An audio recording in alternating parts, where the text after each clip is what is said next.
Hey gang, you and I are going to see Margo today, but first, it snowed last night and it is so beautiful out.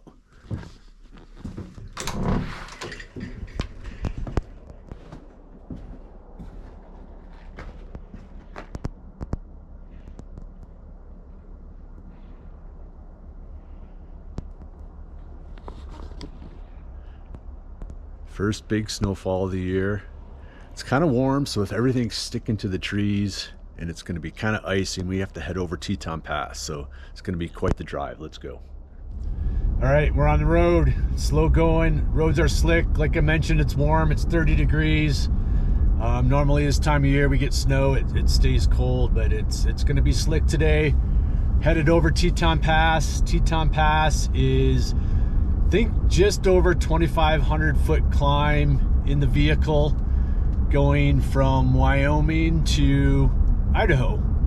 And that's the corridor, the Teton Pass, up and over the hill into Idaho. Margo lives in Idaho. So who's Margo? If you have my book, The Cool Impossible, you will recognize Margo in the last chapter. Margo is one of the athletes I've worked with the longest. And why am I going to visit Margo? If you've kind of paid attention to my channel, last few videos, gotta slow down here. We're probably fighting traffic coming into town for work. It's about 8:50 in the morning, and we've probably got ski traffic going out. So it's slow going. Teton Pass is also the prime area for backcountry skiing here in Jackson. So a lot of times skiers will drive up to the top of the pass and park and then do their backcountry skiing from there. A lot of times that's kind of their routine before work. So they'll hit the pass, do a couple laps on the pass, and then head into work. So we're fighting that traffic too, but we'll see them on top as we start to do our climb. We're still about 2 miles out. But back to Margo. Why am I going to see Margo? Let's rewind. Go back a few videos, and I kind of posted some cryptic videos of my trips to California last few weeks. And the exciting news is that there's going to be a new book, Born to Run 2. At least that's the working title. And you're getting first beta on all this. Nobody knows this. We're starting to put the word out a little bit, but again, it's a working title, Born to Run 2, the ultimate training guide. And what's exciting about this, little accident. What's exciting about this is that I'm teaming up with Christopher McDougall to write this. So I'm going to be co-author of Born to Run 2 with Christopher McDougall. And that's really exciting. And so these last couple trips, I've been to California 2 times in the last month, doing some photo shoots for the book. And I will be posting kind of along the way. I think it'll be fun to kind of take you along the process of writing a book. We're under a really, really short deadline. This has to be done by mid-January for an October 2022 release. We want it ready for the London Marathon and for Christmas time next year. So tight window, but I'll take you along as long as, or as much as I can, and as much as I think it's kind of worthy of telling the story. So that's why we're headed to Margo's. We're gonna do a photo shoot over at Margo's, and she's gonna throw in some recipes for this book. We're gonna do some food photos of Margo and kind of take a tour of Margo lives on a farm over in Idaho where they have chickens and all sorts of animals at the farm, and she's gotta slow down here, merging traffic. So yeah, they've kind of live on a farm in Idaho, and we're gonna go check it out and check out some of her recipes. Not going to talk too much about the recipes. You're going to have to wait for the book for that, obviously, but should be a fun day, and we'll get to meet Margo. So that's what we're doing. Wow, lots of traffic. Kind of see the traffic coming into town, and we're crossing the Snake River right now. There's the Snake, either side. And further up the road is Teton Pass. So here we go. What's really cool about Margo is that she has done just about most any type of endurance competition out there that you can think of. We first started with triathlon. She started doing half marathons or half Ironmans, and then graduated to Ironmans. I think she's done 7 Ironmans, including qualifying for the World Championships. And then she segued into mountain running. She's done 50K, 50 mile, 100K, 100 mile, 200 mile, and she's done several 5 to 7 day stage races, and all at a high competitive level. So it's just a cool story. It's been a great working with her because she's just so open to trying new things and excelling at new things. And I think, you know, that's really what this channel is about, is finding all those little ways to always continue to improve. And Margo's really the kind of the poster child for my coaching and the message I want to kind of get out there with this channel. So it's going to be cool to see her. I haven't actually seen her in quite a while because of COVID and all that jazz. So getting back to Born to Run 2 for a minute. Again, working title. Whether it sticks or not, we're not sure. A little behind the scenes info. Chris and I love the title. No brainer. Publishers aren't so sure, so we'll see where that goes, and I'll keep you posted. But so far, that's the working title. And I've read the first 2 chapters, and you're gonna love it. It's just pulls in, refreshes your mind about the great message of Born to Run, and how Chris and I got together to start this whole journey of Born to Run, and now Born to Run 2, and what the last 15 years has meant to Chris's running. And also pulls in Margo's story. And just really, I read chapter 1, and I was like, I wanted to go back and read Born to Run again. It just got me so amped to dive into this book and to really start putting it together. So I know you're gonna love it, and it's coming together really, really well. And that's and it's gonna be cool to kind of see Margo's side of how her story kind of fits into what we're gonna tell to you guys.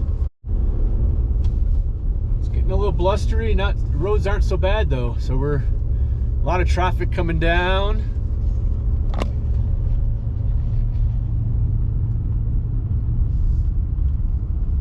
But slow going, about 20 miles an hour.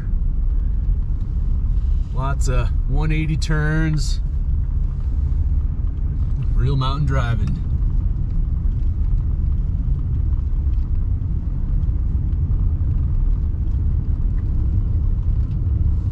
About halfway up the pass. And this video is going to be all over the place. I want to shout out to my good friend Robert in Australia. He sent me the Teskey Brothers CD. He's a longtime fan of Born to Run, and now consider him a good friend. He's always very interactive in social media platforms and is very supportive of Born to Run and the Cool Impossible project. So thank you, Robert, for the CD, and thank goodness I have a 2007 vehicle that's still going strong, 117,000 miles, just getting going with this baby. And it's got a CD port that I can actually put in a CD and listen to. So thank goodness, still have an oldie but a goodie vehicle, and no need to upgrade anytime soon. All right, getting close to the summit. You can see, got some skiers skiing up the pass to ski down. You're not gonna be able to see much, but right up here is the top of the pass, and there's gonna be a boatload of people parked, skiing up, skinning up, skiing down, hiking up, skiing down. And this is the top of the pass where everybody comes to get their backcountry fix. And the parking lot looks loaded. Yep. Everybody's, this dude's gonna boot pack up Glory, which is one of the ski runs over here. And now we're headed down the pass into Idaho, which can always be sketched because it's really pretty steep right here.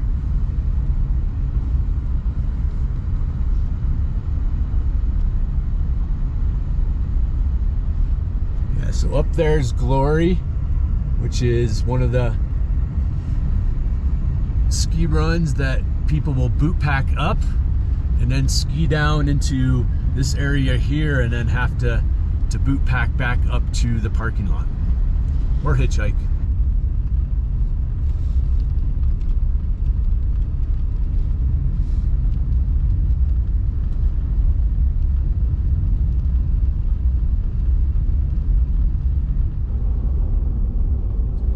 Okay, we're still in Wyoming, but we're going down the pass and we're coming up to another parking lot, trailhead area that people will skin up, ski down.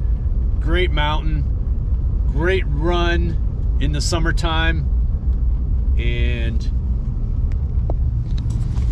one of the kind of really cool trail runs in the summer to get a short peak in that's not too long if you don't have all day for a huge mountain run. It's good to come here and get up Mount Taylor and get a true mountain run in for a very short period of time. So, but they're skiing it now.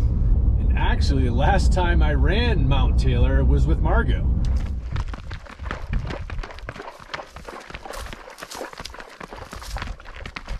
$2,500 feet.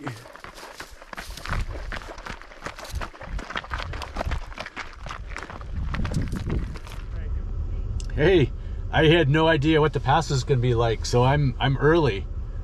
I'm at the gas station just coming off the pass, so I was going to put your address in here. So,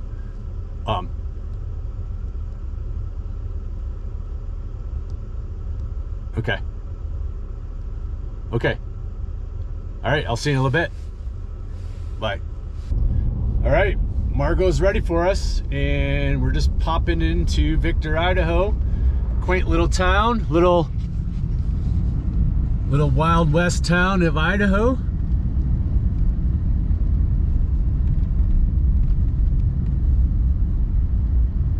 A lot of cool little shops, places to eat, but very, very tiny. The one traffic light in town.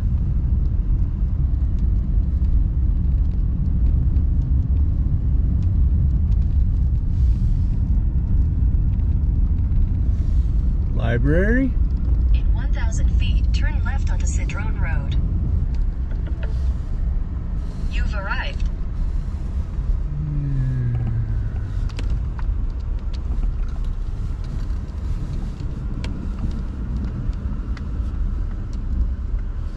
Blowing over here, because that's what it's like in there. All right, so what's it like to live in Victor, Idaho? We enjoy the quietness. Yeah. Over here, it's, you know, we got a lot of land, so it's quiet. Yeah. Good place to raise a family. Yeah. Too bad you missed Chris. We should have Chris. Exactly. So Chris now coming in. you're gonna show me around the land, right? Yeah. All right. Yeah, we're gonna do some chores, Eric. No chores. Look out. Let's go do some chores. Manure. Yeah. All right, Eric. All bundled up. All bundled up, ready to do some animals.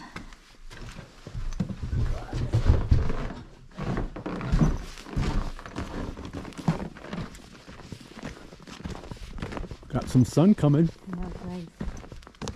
We done with the snow for a while? Have you looked? I think tomorrow we're supposed to get some garden. Garden. Not gardening weather. Not gardening anymore, but wait, hold on. I'll take you to the greenhouse.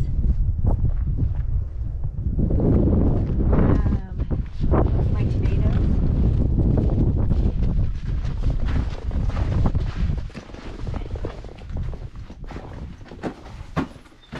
Fat bike. A fat bike. So this is pretty much, it's a pit right now, but look at these, my cherry tomatoes. All winter long we'll get cherry tomatoes. Ton of them coming Nice. over here. How warm do you have to keep it in here? Just like it is. Yeah. Uh-huh. But will it obviously get colder? No. Or, no. No, actually, this is pretty cold. Here, try one. Yummy. Isn't that amazing? Oh, so good. I know. So good. My treadmill. Treadmill. Was my endless pool. We sold it. Oh, there's junk in there. Do you know what I don't. Nice pair of Saucony Peregrines. Really good shoes. Now look at these. Those are my treadmill shoes. Yeah. Yeah, I do a little painting over there. Nice. Yeah. Oh, that was the race. That was the race right after that was the first Worlds. Yeah. Where was that at? Florida. It's cool with you in the reflection. Oh, yeah. You can't see it. Yeah, I can hear. Yeah. Nice. There's no date on it. What was the date? I don't know. I don't remember the date. I was trying. I'll look it up. Yeah. And then these are all these are my favorite medals that I saved. What's your favorite? One of your favorites? What one are you most proud of? out here? Well, some of them aren't my medals, but this is a cool one. This was given to me. Who's the runner, the Solomon runner from Nepal? Mira Ray. Yeah. She gave out everybody the white scarf after that was Mount Rosa. Yeah, go through a couple of them. El Cruz, this was in Patagonia. God, I forgot about that race. Yeah, it's like a wind chime. This is Madagascar, Erasing the Planet. I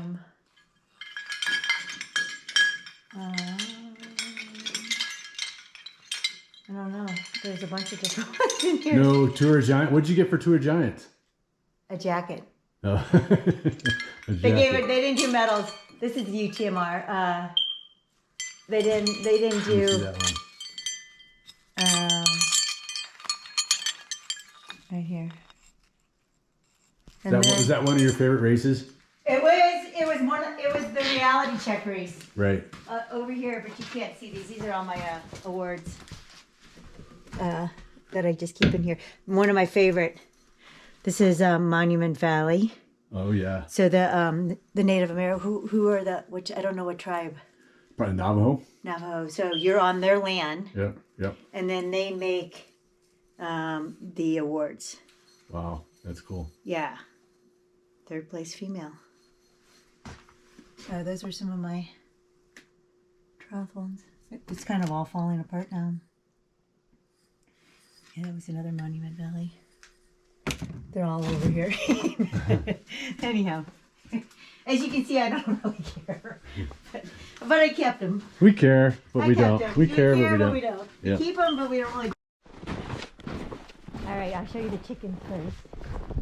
Oh, Bella, come here.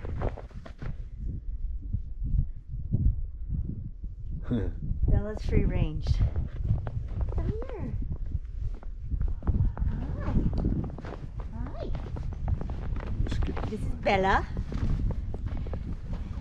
Say hi, Bella.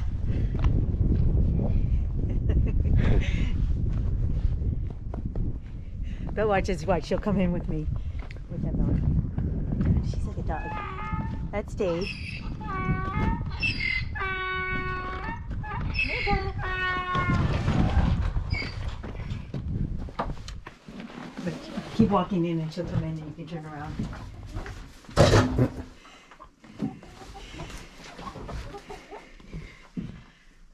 They're inside because it's so cold and they're molting right now, so they're not laying many eggs.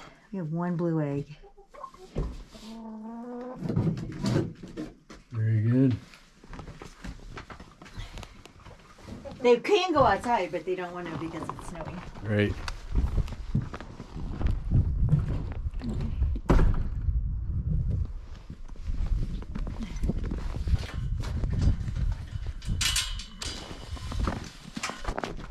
Older horses will come in for some protein. Nope, just this one. One more, not two. One more, not you. Come on, Pepper.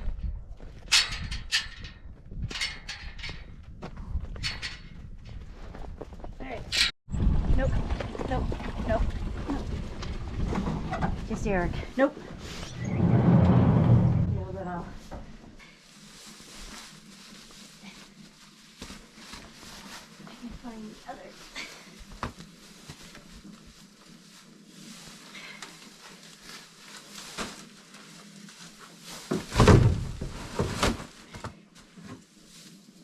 Ready? This way? Yep. And then you can close that. I'm not worried about that one. Take it for a little spin.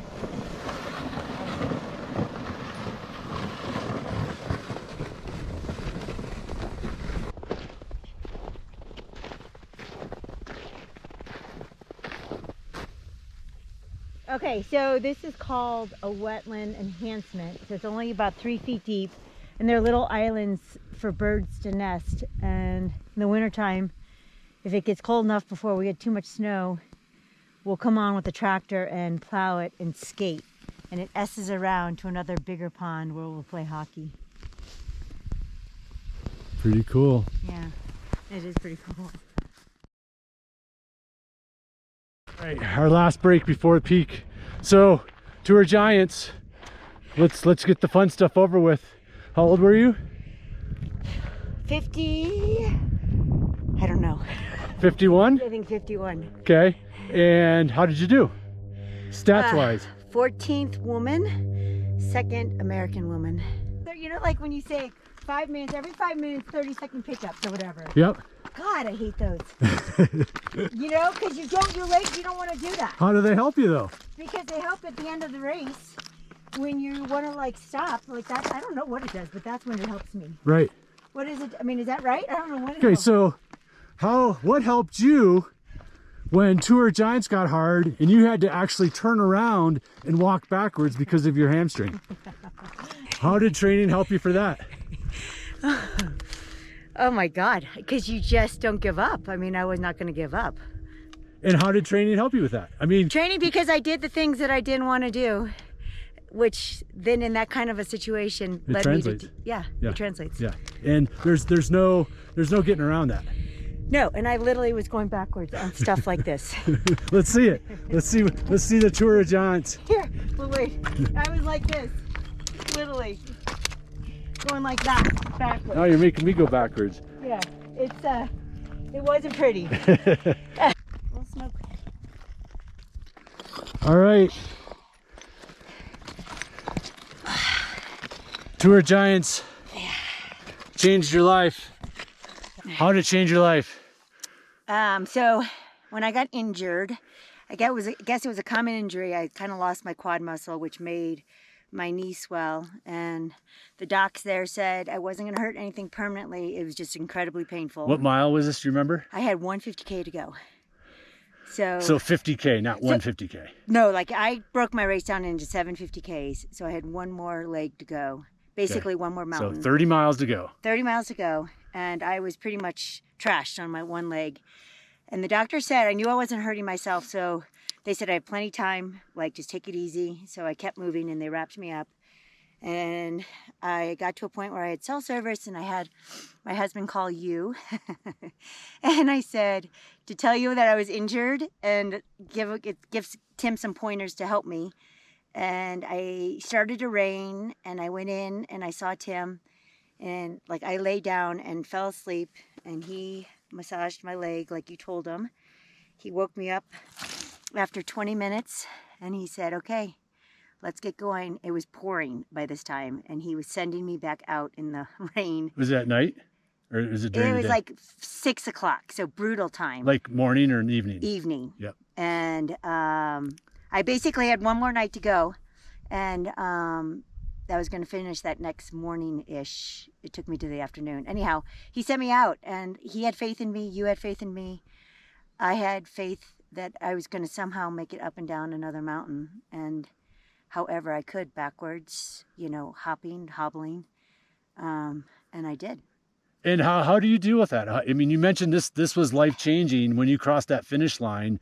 How do you separate the one step after the other? It's such a cliche, but that's exactly what it is. And earlier we talked about how you make racing a lifestyle, and how did that help you finish that race when most people would have called it a day? It was incredibly painful. I was swollen, but I never put in my brain to stop or give up.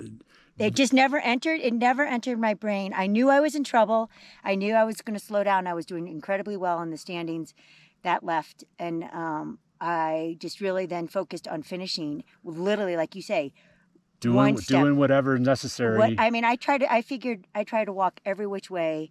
However I could do it, I would do it. I kept rewrapping. They checked me every aid station to make sure I was still safe. And just my mindset was go. And so was my husband's and so was yours. So never entered your mind. You mentioned earlier that age never enters your mind. No. So how does this, first of all, let's finish this up with how was the finish line life-changing for you? What did it mean to you? Gosh, it means literally you can do anything you put your mind to it. That's cliche. But but you hear it over and over again, and that's one more example of how it works. It's mind over matter. It was, my body could still continue on. I just had to mentally be there and say it's going to happen, and it did. So that's, I guess, life-changing. You can take that in any aspect of your life, not just physical. And I think what's key here is that you didn't have expectations about what that race should feel like, look like. Is that at every moment, whether you were feeling good or bad, you did what you could do. When you were feeling good, you were going well. You did what you could do. When you were going bad, you still did what you could do. And there's really no difference there. No. It's a mindset of doing what you can do to accomplish the task.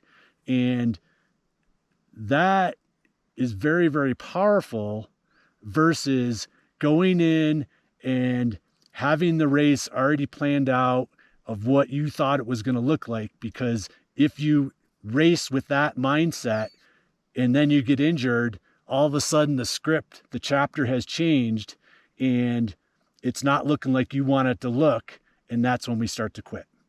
Yeah, I can guarantee pretty much there's not one race in my 20 plus years that it's been as easy as I thought it was going to be. Right. I mean, on paper and like looking at blogs and doing everything, you think this is not going to be that hard. It's always that hard and harder. Something always happens, especially in ultras. So, yeah. And do you think that's necessary? What, to have something always happen? Yeah, for it to be rewarding. Oh, I do. Yeah. I mean, I can't tell. There's very few people who probably have perfect races that Well, they actually went exactly how they thought it was going to go. I heard an interview the other day of the ultra runner who's done the most 100-mile races. He said he's had maybe 5 good races. Yeah. And he's won many of those. And I would say the Tour de Giants was a great race, and I struggled for 50K. Yeah. But it was an amazing race because of that hardship, but also because of just getting through and being what they call a giant. You were a star for a day out there. Yep. All right, so let's wrap this around, bring it full circle. We're on top of the summit. And what would you say to someone who maybe is concerned about getting older as an athlete and maybe slowing down, or don't think that they can achieve something as they got older, but you had your ultimate race at 51? What would you say to that person? I would say to that person, don't worry about like slowing down. Again, it's a mindset. It's not about age. It's about what you want to do and just figuring out a way to do it. If you want it, go do it. Keep evolving.